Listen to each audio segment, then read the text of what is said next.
Hello বন্ধুরা, শুভ দুপুর সবাইকে জানাই। এখন দেখো কষা কষা মাংস হচ্ছে। আজকে রবিবারের মেনুতে অনেক কিছু রান্না করলাম। আর প্রচণ্ড গরম, গুরুশানি গরম পড়েছে। এখানে কষা কষা মাংস হচ্ছে, আর হয়েছে কুমড়ো চিংড়ি পুঁই শাক দিয়ে, আর হয়েছে উচ্ছে ভাজা, আর এই আলুটা ভাজা আছে, মাংসটা দেবো। আর হয়েছে বাঁশপাতি চালের ভাত।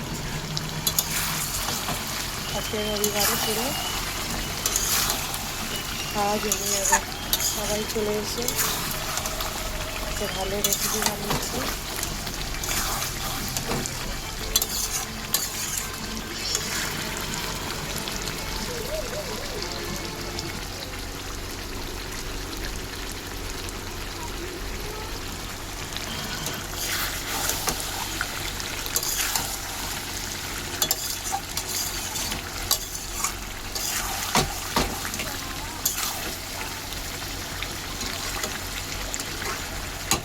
টাটা বন্ধুরা, সবাইকে শুভ দুপুর।